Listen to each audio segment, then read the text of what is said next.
السلام علیکم ورحمۃ اللہ وبرکاتہ۔ الحمد للہ رب العالمین والصلاة والسلام علی سید الانبیاء والمرسلین نبینا محمد وعلی آلہ وصحبہ اجمعین ومن تبعہم بإحسان الی یوم الدین۔ ایک اہم سوال میرے سامنے رکھا گیا کہ مولانا طارق جمیل کی تقریروں کو، ان کے خطبوں کو سننے کے بارے میں کیا خیال ہے؟ دیکھیے، یہ جواب دینے سے پہلے ایک بات بتانا میں ضروری سمجھتا ہوں، وہ یہ ہے کہ اللہ تعالیٰ پر جھوٹ بولنا، اللہ تعالیٰ کے رسول صلی اللہ علیہ وسلم پر جھوٹ بولنا بہت بڑا گناہ ہے، بہت بڑا گناہ ہے۔ شرک جو گناہ ہے وہ بھی اللہ تعالیٰ پر جھوٹ بولنے میں داخل ہے، کیونکہ شرک جو ہے نعوذ باللہ اللہ تعالیٰ پر بہت بڑا جھوٹ ہے۔ تو معلوم ہوا کہ اللہ پر جھوٹ بولنا بہت بڑا گناہ ہے، اور حدیث میں نبی کریم صلی اللہ علیہ وسلم نے فرمایا کہ من حدث عنی حدیثا یرا انہ کذب فہو احد الکاذبین، اگر کوئی مجھ سے کوئی روایت کر رہا ہے اور وہ سمجھ رہا ہے کہ یہ جھوٹا ہے، یہ جھوٹ بات ہے، ایک اور لفظ میں یرا انہ کذب، اسے لگ رہا ہے کہ یہ جھوٹ بات ہے، تو وہ ایک جھوٹ بولنے والوں میں سے وہ بھی ایک ہے۔ تو اللہ تعالیٰ پر، شریعت پر، دین پر جھوٹ بولنا بہت بڑا گناہ ہے، اور ایسے جھوٹوں کی باتوں کو سننا اور اس کو دین سمجھنا، ظاہر سی بات ہے کہ اپنے آپ کو جھوٹوں میں داخل کرنا ہے اور اپنے دین کو برباد کرنا ہے۔ قرآن کریم میں اللہ تعالیٰ نے اپنے بارے میں فرمایا کہ اللہ تعالیٰ سچ بولنے والوں میں سب سے بہتر سچ بولنے والا ہے، اس سے بڑھ کر سچا کوئی نہیں ہے۔ تو یہاں پر جھوٹ بولنے کی جتنی خباثت اور جتنا خطرہ ہے، نعوذ باللہ، اس کے معلوم ہونے کے بعد اب میں جو مثالیں دوں گا مولانا طارق جمیل کی تقریروں سے، میرے خیال میں کوئی بھی شخص اگر اس کو ایمان کی فکر ہو، اگر اس کو دین کی فکر ہو، اگر اس کو اللہ تعالیٰ کے سامنے صحیح اور سچے دین کے ساتھ حاضر ہونے کا اس کو فکر ہو، اس کو خیال ہو، تو کبھی ایسے لوگوں کی تقریر ہرگز وہ نہیں سنے گا، ایسے لوگوں کے بیان وہ ہرگز نہیں سنے گا۔ میرے بزرگوں، میرے بھائیوں، بہنوں، یہاں غور کرنے کی بات ہے کہ طارق جمیل صاحب کے بارے میں خود پاکستان کے علماء نے، مولانا طارق جمیل ایک دیوبندی عالم ہیں، تبلیغی جماعت سے ان کا تعلق ہے، تبلیغی جماعت کے امیر رہ چکے ہیں۔ اصل میں وہ MBBS کر رہے تھے، پڑھ رہے تھے، تو اس دوران ان کو دین سیکھنے کا شوق ہوا، تو انہوں نے جا کر دین سیکھا، اور پاکستان کا جو تبلیغی جماعت کا مرکز ہے وہاں جا کر انہوں نے دین سیکھا، اور جو اسی تعلیم پر جو دعوت کا کام کر رہے ہیں، جن سے کافی لوگ متاثر ہیں، جن کے انداز بیان سے آپ دیکھیں گے کہ نعوذ باللہ ایسی جھوٹی باتیں وہ کرتے ہیں کہ اللہ تعالیٰ کی پناہ، اللہ کے بارے میں۔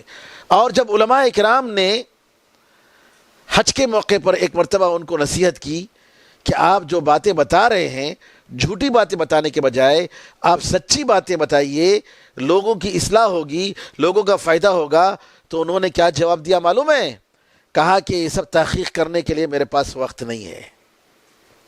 میرے بزرگوں، دنیا کی چیز خریدنے کے لیے دیکھتے ہو کہ سب سے اچھی چیز کیا ہے، سب سے بہتر چیز کیا ہے، کہاں سے یہ چیز بنی ہے، کہاں کا مال ہے، دیکھتے نہیں دیکھتے؟ دین کے مسئلے میں کیوں نہیں دیکھتے؟ جو شخص یہ کہتا ہو کہ مجھے یہ سب تحقیق کرنے کے لیے، ریسرچ کرنے کے لیے میرے پاس وقت نہیں ہے، ایسے شخص کے علم سے کیا آپ دین سیکھیں گے، کیا دنیا سیکھیں گے؟ کیا آپ کا دین بنے گا کہ نعوذ باللہ آپ برباد ہوگا؟ یہاں غور کرنے کی بات ہے۔ بہت سے خرافات ہیں. میں چند مثالیں آپ کے سامنے پیش کرتا ہوں.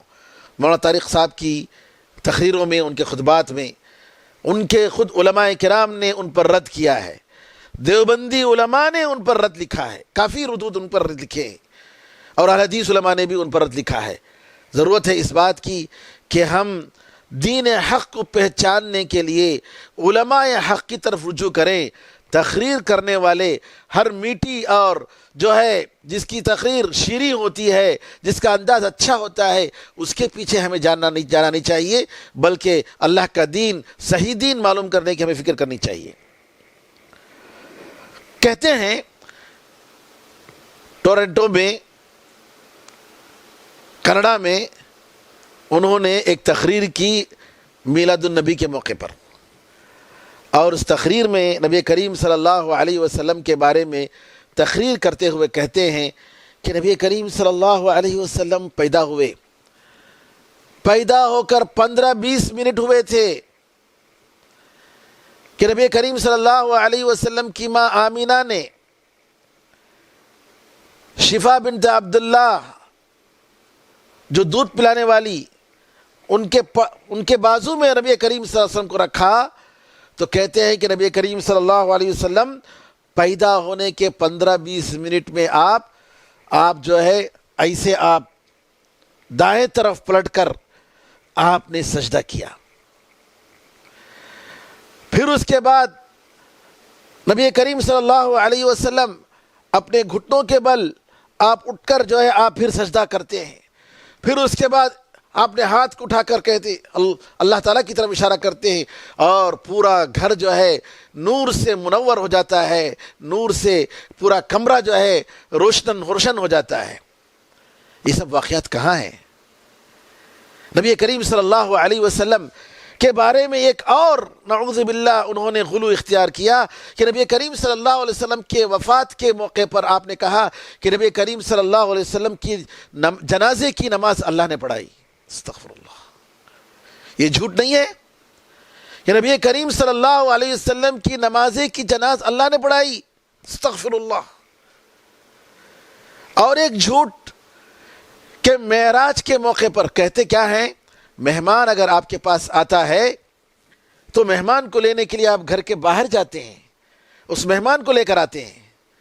کہتے ہیں مولانا طارق جمیل صاحب کہ نبی کریم صلی اللہ علیہ وسلم جب معراج کو جا رہے تھے تو اللہ تعالیٰ زمین پر اتر کر آیا اور نبی کریم صلی اللہ علیہ وسلم کو یہاں سے معراج کے لیے لے گیا. نعوذ باللہ من ذالک. کیسی جھوٹ، کیسی اللہ تعالیٰ کے بارے میں نعوذ باللہ، یعنی کتنی بڑی گستاخی. اللہ تعالیٰ عرش پر، ساتوں آسمان کے اوپر وہاں عرش پر مستوی ہے، اور یہ کہہ رہے ہیں کہ اللہ تعالیٰ زمین پر اتر کر آیا اور نبی کریم صلی اللہ علیہ وسلم کو معراج کے لیے اللہ تعالیٰ لے گیا. جبکہ ہمارا عقیدہ ہے، صحیح حدیثوں سے ثبوت ہے کہ نبی کریم صلی اللہ علیہ وسلم کو جبریل امین لے گئے تھے اور ساتوں آسمان کے اوپر وہاں اللہ تعالیٰ سے بات ہوئی. مولانا طارق جمیل صاحب کی خرافات کہتے ہیں کہ ایک مرتبہ آپ جو ہے عمرے کے لیے گئے، آپ کی خواہش ہوئی کہ نبی کریم صلی اللہ علیہ وسلم کی والدہ آمینہ کی قبر کی زیارت کریں. ان کو معلوم ہوا کہ جو ہے بہت دور جانا پڑے گا، کہیں پہاڑوں میں جا کر جو ہے آمینہ کی قبر کی زیارت ہو سکتی ہے. تو گئے، وہ نکل پڑے ان کے ساتھی کے ساتھ. گئے، پتہ نہیں چلا، پہاڑوں میں ادھر اور ادھر. پھر اس کے بعد وہاں جب پہنچتے ہیں تو ان کو معلوم نہیں ہوا کہ قبر کہاں ہے. تو وہاں ایک پیٹرول پمپ تھا، پیٹرول پمپ میں وہ رکے تو ایک بدو، عربی بدو، وہ جو ہے آیا اور اس سے جو ہے طارق جمیل صاحب نے ایک آدمی کو اس کے پاس بھیجا کہ جاؤ ان سے پوچھو کہ آمینہ کی قبر کہاں ہے. تو یہ شخص گیا اور کہا کہ مولانا طارق جمیل صاحب کار میں بیٹھے ہوئے ہیں اور وہ آمینہ کی قبر کی زیارت کرنا چاہتے ہیں، وہ پوچھ رہے ہیں کہ آمینہ کی قبر کہاں ہے. تو طارق جمیل صاحب کہتے ہیں کہ وہ بدو میرا نام سن کر اتر کے آیا اور اس سے مجھ سے مصافحہ کیا، معانقہ کیا، مجھ سے ملا اور کہا مولانا طارق جمیل آپ ہیں، میں صرف اس وجہ سے آیا کہ آپ سے ملوں، ورنہ میں نہیں آتا۔ پھر اس کے بعد کہا کہ میں وہ جگہ جاتا نہیں ہوں، لیکن چونکہ آپ کہہ رہے ہیں تو میں آپ کو لے کر جاؤں گا۔ اور مولانا طارق جمیل صاحب کہہ رہے ہیں کہ میں وہاں گیا اور جا کر آمینہ کی قبر کے پاس بھی کھڑا ہوا تو مجھ پر ایسی ہیبت اور ایسا خوف اور مجھ پر ایسا عالم، ایسی حالت طاری ہو گئی جو مجھے کعبے کے پاس بھی وہ حالت طاری نہیں ہوئی۔ اللہ اکبر۔ کعبہ اللہ کا گھر، سبحان اللہ، وہاں جا کر اللہ کے گھر کے پاس وہ حالت اور وہ کیفیت اور وہ ہیبت طاری نہیں ہوئی، اور آمینہ کے قبر کے پاس جا کر وہ حالت طاری ہوئی۔ تو مولانا طارق جمیل مسلمانوں کو کیا پیغام دینا چاہتے ہیں کہ مزاروں کے پاس جاؤ، مزاروں کے پاس جانے سے سب کچھ ملے گا یا اللہ تعالیٰ کے دربار میں جا کر ملے گا؟ کتنی بڑی نعوذ باللہ، یہ کتنا بڑا گناہ ہے اور کتنی بڑی گستاخی ہے اللہ کے ساتھ، کعبے کے ساتھ۔ اور یہی نہیں، ایک واقعہ سناتے ہیں طارق جمیل صاحب۔ کیا ہے واقعہ؟ ان کی ایک عادت ہے، جیسا کہ بعض علماء نے کہا کہ کچھ نہ کچھ جو ہے جب تک وہ ایکسٹرا فٹنگ نہیں کرتے نا، مرچ مسالہ نہیں ڈالتے، اس وقت تک جو ہے ان کی تقریر پوری نہیں ہوتی۔ کہتے ہیں کہ نبی کریم صلی اللہ علیہ وسلم ایک مرتبہ بھوکے تھے، ایک صحابی نے دیکھا، اور اصل میں یہ واقعہ جو ہے صحیح واقعہ ہے، لیکن ایکسٹرا فٹنگ جو کرتے ہیں وہ کتنا بڑا خطرناک ہے۔ دیکھیے واقعہ کیا ہے، صحیح حدیثوں میں جو آتا ہے کہ غزوہ خندق جو 5 ہجری میں ہوا، جس میں کفار مکہ، یہودی اور عرب کے بڑے بڑے قبیلے نبی کریم صلی اللہ علیہ وسلم کے خلاف، چھوٹی بستی مدینہ کے خلاف جمع ہو گئے۔ جابر رضی اللہ تعالیٰ عنہ کہتے ہیں اپنی بیوی سے، میں نے نبی کریم صلی اللہ علیہ وسلم کے چہرے پر بھوک کے آثار دیکھے، کئی دنوں سے لگ رہا ہے آپ نے نہیں کھایا ہے، اگر تمہارے گھر میں کچھ ہو تو بتاؤ، میں نبی کریم صلی اللہ علیہ وسلم کو بلاتا ہوں۔ تو کہا کہ ہمارے پاس ایک بکری ہے، اس کو ذبح کر لیں گے، اور جو کا آٹا ہے، کچھ 10 لوگ کھا سکتے ہیں۔ نبی کریم صلی اللہ علیہ وسلم کو جا کے بتانا کہ 10 آدمیوں کا کھانا ہمارے پاس موجود ہے۔ نبی کریم صلی اللہ علیہ وسلم کے پاس جابر رضی اللہ عنہ جاتے ہیں، اور جا کر جابر رضی اللہ عنہ کہتے ہیں اللہ کے رسول، ہمارے گھر میں 10 آدمیوں کا کھانا ہے، آپ تشریف لائیں۔ تو نبی کریم صلی اللہ علیہ وسلم اعلان کر دیتے ہیں ساری فوج کو کہ ان جابرا صنع لکم سورا، کہ جابر تمہارے لیے دعوت دیے ہیں، کھانا پکائے ہیں، آئیے آپ لوگ۔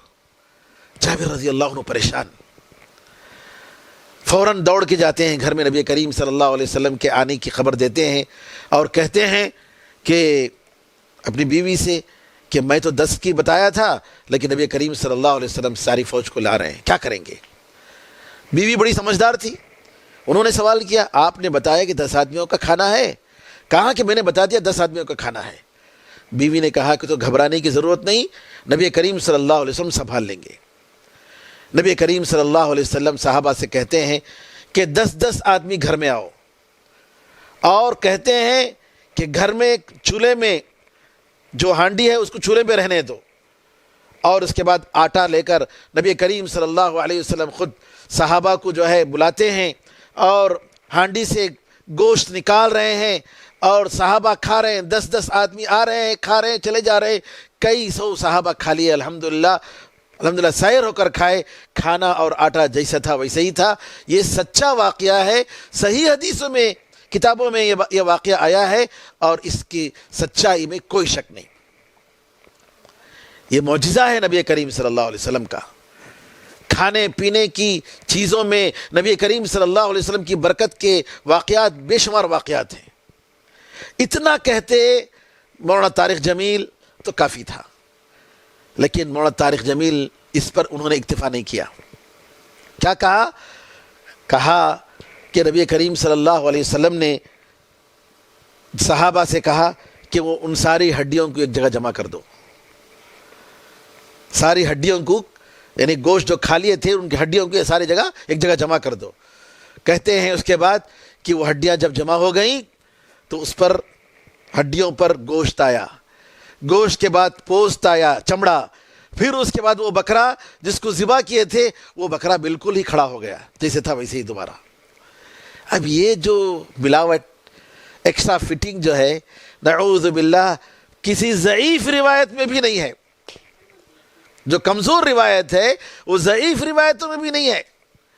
اب یہ کہاں سے جو ہے مولانا طارق جمیل صاحب نے بیان کیا, سبحان اللہ, وہ کہاں سے لائے ہیں, کیا ان کا سورس ہے؟ اب وہ تو کہتے ہیں کہ تحقیق کے لیے ان کے پاس وقت نہیں ہے. اب ظاہر سی بات ہے کہ جو ہے فیکٹری ہوگی ان کے پاس ایسی چیزیں بنانے کی, ان کا دماغ جو ہے فیکٹری ہے اور وہ بناتا جا رہا ہے, جو زبان میں آئے وہ کہتے جا رہے ہیں. ایک اور مثال دے رہا ہوں, ذرا غور سے سنیے.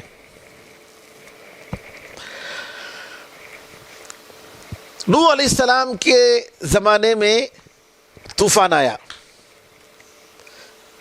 طوفان جب آیا تو کہتے ہیں کہ ان کفار میں سے جو نوح علیہ السلام پر ایمان نہیں لائے ان لوگوں میں سے کچھ 3 لوگ کیا کہ پہاڑ پر چلے گئے. پہاڑ پہ جا کر پناہ لینے کے لیے گئے, طوفان سے بچنے کے لیے. اور جیسے گئے پہاڑ پر, کہتے ہیں وہاں جانے کے بعد تینوں کو پیشاب آیا, اور پیشاب اتنا آیا اتنا آیا اتنا آیا کہ پیشاب کے سیلاب سے وہ تینوں ڈوب گئے. اب دیکھیے پہاڑ پہ گئے, پہاڑ پہ جا کر جو ہے پیشاب, اور وہ پیشاب اتنا زیادہ آیا کہ مطلب وہ ڈوبے, پہاڑ پہ ڈوبے تو پہاڑ بھی ڈوبا ہوگا. یعنی نعوذ باللہ من ذالک, یہ کون سی کتاب سے یا کس سورس سے, قرآن سے یا حدیث سے نعوذ باللہ یہ طارق جمیل صاحب نے ذکر کیا ہے؟ اللہ تعالیٰ ہی جانتا ہے. اللہ تعالیٰ قرآن میں کہتا ہے الا لعنت اللہ علی الکاذبین, سنو جھوٹوں پر اللہ کی لعنت ہے, جھوٹوں پر اللہ کی لعنت ہے. اللہ اکبر, کتنی بڑی بات ہے. اللہ تعالیٰ سے ہم دعا کرتے ہیں کہ اللہ تعالیٰ مولانا طارق جمیل صاحب کو توبہ کرنے کی توفیق عطا فرمائے. اللہ تعالیٰ کے پاس وہ صدق دل کے ساتھ ایسے واقعات سے توبہ کریں اور سچی دعوت کو وہ پہنچائیں لوگوں کے پاس. اللہ ان کو اور سب کو توفیق عطا فرمائے. مولانا طارق جمیل صاحب کہتے ہیں کہ ایک بدو نبی کریم صلی اللہ علیہ وسلم کے قبر کے پاس آیا اور آ کر اس نے کہا کہ یا رسول اللہ, قرآن میں اللہ تعالیٰ فرماتا ہے کہ اگر یہ لوگ جب غلطی کرتے ہیں تمہارے پاس آئیں اور آ کر اللہ تعالیٰ کے پاس معافی مانگیں, اللہ تعالیٰ سے معافی مانگیں اور رسول اللہ صلی اللہ علیہ وسلم ان کے لیے معافی مانگیں, تو یہ لوگ اللہ تعالیٰ کو توبہ کرنے والا اور رحم کرنے والا پائے گا. قرآن میں اللہ فرماتا ہے وَلَوْ أَنَّهُمْ إِذْ ظَلَمُوا أَنفُسَهُمْ وَلَوْ أَنَّهُمْ إِذْ ظَلَمُوا أَنفُسَهُمْ جَاءُوكَ فَاسْتَغْفَرُوا اللَّهَ وَاسْتَغْفَرَ لَهُمُ الرَّسُولُ لَوَجَدُوا اللَّهَ تَوَّابًا رَحِيمًا. تو ایک بدو آ کر نبی کریم صلی اللہ علیہ وسلم کی قبر کے پاس آ کر اس نے کہا یا رسول اللہ, آپ اللہ تعالیٰ سے میرے حق میں دعا کیجئے اور میری مغفرت کی دعا کیجئے کہ اللہ تعالیٰ مجھے معاف کر دے. اور نبی کریم صلی اللہ علیہ وسلم کے پاس یہ آپ کی قبر کے سامنے یہ کھڑے ہو کر بدو نے یہ التجا کی اور کر کے جو ہے وہاں سے وہ نکل گیا, واپس چلا گیا.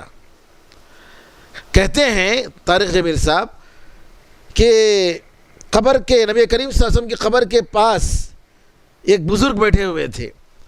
جیسے ہی یہ بدو نے کہا ان پر نیند طاری ہو گئی, اور نیند طاری ہونے کے ساتھ ہی انہوں نے خواب میں دیکھا کہ نبی کریم صلی اللہ علیہ وسلم آئے ہیں اور آ کر اس بزرگ سے کہہ رہے ہیں کہ کہو اس بدو سے کہ اللہ تعالیٰ نے ان کو معاف کر دیا ہے. اور فوراً یہ بزرگ اپنے نیند سے جاگتے ہیں اور جا کر اس شخص سے، اس بدو سے کہتے ہیں کہ اللہ تعالیٰ نے تمہیں معاف کر دیا ہے اور نبی کریم صلی اللہ علیہ وسلم نے مجھے خواب میں آ کر یہ بات بتائی، تمہاری دعا قبول ہو گئی. یہ واقعہ بعض مورخین نے لکھا ہے، عتبی کا واقعہ، لیکن یہ جو ہے مورخین نے یہ لکھا ہے کہ یہ جھوٹا واقعہ ہے، اس کا ثبوت ہی نہیں ہے. ظاہر سی بات ہے کہ نبی کریم صلی اللہ علیہ وسلم کے تعلق سے قرآن میں جو آیت یہ آئی ہے وَلَوْ أَنَّهُمْ إِذْ ظَلَمُوا أَنفُسَهُمْ جَاءُوكَ فَاسْتَغْفَرُوا اللَّهَ وَاسْتَغْفَرَ لَهُمُ الرَّسُولُ لَوَجَدُوا اللَّهَ تَوَّابًا رَحِيمًا. یہ نبی کریم صلی اللہ علیہ وسلم کی زندگی میں ہے کہ آپ کی زندگی میں اگر کوئی یہ منافق جو جنگ میں شرکت نہیں کر رہے ہیں اور یہ گناہ کر رہے ہیں، یہ منافقین کے بارے میں آیت اتری تھی، تو اللہ نے کہا اور یہ کہا کہ یہ لوگ جو ہے تمہارے پاس سے اعراض کر رہے ہیں، آپ کی طرف آتے نہیں ہیں. تو نبی کریم صلی اللہ علیہ وسلم سے اللہ خطاب کرتے ہوئے کہا کہ بجائے یہ لوگ تم سے اعراض کریں اور تمہارے پاس آنے سے کترائیں، یہ لوگ اگر آپ کے پاس آتے اور آپ کے پاس آ کر اللہ سے معافی مانگتے اور آپ بھی اللہ سے ان کے لیے معافی مانگتے تو اللہ تعالیٰ ان کے گناہوں کو معاف کر دیتا. اب یہ جو لوگ نبی کریم صلی اللہ علیہ وسلم کے طفیل سے، آپ کے صدقے سے دعا مانگتے ہیں نا، یہ اسی حدیث سے دلیل لیتے ہیں جو کہ جھوٹا واقعہ ہے. قرآن کی آیت نبی کریم صلی اللہ علیہ وسلم کی زندگی میں ہے. نبی کریم صلی اللہ علیہ وسلم کی وفات کے بعد کوئی صحابی آپ کے قبر کے پاس جا کر ایسا نہیں کیے اور نہ ہی کوئی امام نے کیا. ایسے جھوٹے واقعات کو سامنے رکھ کر تاریخ جمیل لوگوں کو شرک کی طرف دعوت دے رہے ہیں. نعوذ باللہ. نبی کریم صلی اللہ علیہ وسلم کے قبر کے پاس جائیں اور جا کر ان سے مانگیں. نعوذ باللہ من ذالک. بتائیے یہ شرک نہیں تو اور کیا ہے؟ نبی کریم صلی اللہ علیہ وسلم کی وفات کے بعد کون سے صحابہ، آپ کے ازواج مطہرات میں سے کوئی یا آپ کی بیٹی فاطمہ رضی اللہ تعالیٰ عنہ، کس نے نبی کریم صلی اللہ علیہ وسلم کی قبر کے پاس جا کر ایسا کیا ہے؟ بتائیے. کسی سے بھی اس کا ثبوت نہیں ملتا ہے. تو مولانا طارق جمیل صاحب جو ہے اس واقعے کو ذکر کرتے ہیں اور اسی طریقے سے وہ وحدت الوجود کے قائل ہیں. وحدت الوجود کا کیا مطلب ہے؟ کہ دنیا میں جو بھی ہے وہ اللہ تعالیٰ ہی ہے، اللہ کے علاوہ کوئی دوسرا نہیں. نعوذ باللہ من ذالک. یہ کسی بری بات ہے. یعنی سارے مخلوقات، جانور، پرندے، چرند، انسان اور ان کے قول کے مطابق شیطان، سب نعوذ باللہ من ذالک، یہ سب کے سب اللہ تعالیٰ کی دوسری شکلیں ہیں. ونس آف ایگزسٹ کہتے ہیں اس کو، وحدت الوجود صوفیہ کے پاس. اس کے قائل ہیں اور وہ ایک تقریر میں کہتے ہیں کہ جو ہے لا الہ الا اللہ کی لا کی تلوار جو ہے آسمان سے اتری، عرش سے اتری، کرسی سے اتری، آسمان سے اتری اور ساری مخلوقات سب لا ہو گئے. پھر کیا ہو گیا؟ اللہ ہو گیا. نعوذ باللہ من ذالک. یہ کیا عقیدہ ہے؟ یہ تو نعوذ باللہ ایک ملحدانہ عقیدہ ہے کہ ساری مخلوقات، مخلوق اور خالق میں فرق نہ کرے. ہمارا عقیدہ یہ ہے کہ اللہ تعالیٰ کی ذات ساتوں آسمان کے اوپر عرش پر مستوی ہے اور نبی کریم صلی اللہ علیہ وسلم مخلوقات میں اشرف المخلوقات ہیں اور آپ کے علاوہ جتنے مخلوقات ہیں سب کے سب اللہ کے بندے ہیں، اللہ کی مخلوق ہیں. اللہ تعالیٰ کی ذات وہ اکیلی ذات ہے جو عرش پر مستوی ہے، وہی سب کچھ جانتا ہے. غیب کا علم اس کے پاس ہے، کسی نبی کے پاس نہیں ہے. نبی کریم صلی اللہ علیہ وسلم اپنی مرضی سے کسی کو جنت نہیں بھیج سکتے. جب اپنے چچا ابو طالب کو جنت نہیں بھیج سکتے تو جی دوسروں کو کیسے بھیج سکتے ہیں؟ ایک اور واقعہ سنیے. کہتے ہیں کہ عثمان رضی اللہ تعالیٰ عنہ کا قافلہ، تجارت کا قافلہ آیا نبی کریم صلی اللہ علیہ وسلم کی وفات کے بعد. تجارتی قافلہ، اور جب تجارتی قافلہ آیا تو عثمان رضی اللہ تعالیٰ عنہ نے اس پورے تجارتی قافلے کو جو ہے غریبوں میں تقسیم کر دیا. جب غریبوں میں تقسیم کر دیا تو کہتے ہیں کہ اس دن عبداللہ بن عباس رضی اللہ عنہما نے خواب میں دیکھا. خواب میں کیا دیکھتے ہیں کہ نبی کریم صلی اللہ علیہ وسلم سفید کپڑے پہنے ہوئے ہیں، سفید گھوڑے پر سوار ہیں، اور نبی کریم صلی اللہ علیہ وسلم جانے کی تیاری کر رہے ہیں. عبداللہ بن عباس رضی اللہ تعالیٰ عنہما نبی کریم صلی اللہ علیہ وسلم سے کہتے ہیں اللہ کے رسول مجھ سے کچھ میرے پاس ایک سوال ہے، آپ سے کچھ پوچھنا ہے، آپ 1 منٹ کے لیے رک جائیے. رسول اللہ صلی اللہ علیہ وسلم کہتے ہیں کہ آج عثمان رضی اللہ عنہ نے تجارت کے پورے قافلوں کو غریبوں میں تقسیم کر دیا ہے، اور اللہ تعالیٰ بدلے کے طور پر، ان کے ثواب کے طور پر جنت کی ایک حور سے عثمان کا نکاح کیا ہے، اور ولیمہ اللہ تعالیٰ نے کیا ہے، اور اس ولیمے کے لیے سارے انبیاء کی دعوت ہو رہی ہے، سارے انبیاء وہیں جا رہے ہیں، میں بھی وہیں جا رہا ہوں. سبحان اللہ. یہ کون سا جھوٹا نعوذ باللہ واقعہ ہے؟ کیسا کہاں سے، یعنی کیسا ذہن سوچتا ہے سمجھ میں نہیں آ رہا ہے. کون سی آپ تعجب کریں گے کہ کسی بھی جھوٹی کتابوں میں بھی شاید ایسے واقعات مل جائے. کہاں سے یہ ذہن بنایا اور کس طریقے سے جو ہے یہ ساری چیزیں. اب اصل میں پرانے زمانے میں کچھ لوگ کیا کرتے تھے، نیک لوگ تھے، انہوں نے جو ہے نبی کریم صلی اللہ علیہ وسلم کی جو حدیث میں نے بتایا تھا کہ میرے اوپر جھوٹ جو بولے گا وہ دوزخ میں اپنا ٹھکانہ بنا لے، تو ان لوگوں نے کیا سوچا کہ نبی کریم صلی اللہ علیہ وسلم کے خلاف نہیں بولنا ہے، نبی کریم صلی اللہ علیہ وسلم کے حق میں جھوٹ بولنے میں کوئی حرج نہیں. تو کیا کیے، صورتوں کی بارے میں قرآن کریم میں فلاں صورت پڑھنے اتنا فائدہ، اتنا ثواب، فلاں پڑھنے کا اتنا ثواب، فلاں پڑھنے کا اتنا ثواب، تاکہ لوگ قرآن سے قریب ہوں. تو ان لوگوں نے کیا کیا، لوگوں سے دین کو قریب کرنے کے لیے جھوٹ بولنا شروع کیا. لگ رہا ہے کہ شاید مولانا طارق جمیل صاحب کو یہی دھوکہ ہوا ہے، حالانکہ یہ بھی اسلام میں جائز نہیں ہے. لوگوں کو دین سے قریب کرنے کے لیے بھی نبی کریم صلی اللہ علیہ وسلم پر جھوٹ نہیں بول سکتے، ہرگز نہیں. دین جو ہمارا دین ہے وہ سچا دین ہے، اور جو سچی بات ہے وہی سچی بات نبی کریم صلی اللہ علیہ وسلم کا دین اسی شکل میں لوگوں تک پہنچانا چاہیے. کسی ضعیف حدیث کی ضرورت نہیں ہے. جھوٹ اور من گھڑت باتیں تو نعوذ باللہ اسلام میں ضعیف حدیث کی بھی ضرورت نہیں ہے. قرآن اللہ کا کلام، سچا کلام ہمارے پاس موجود ہے.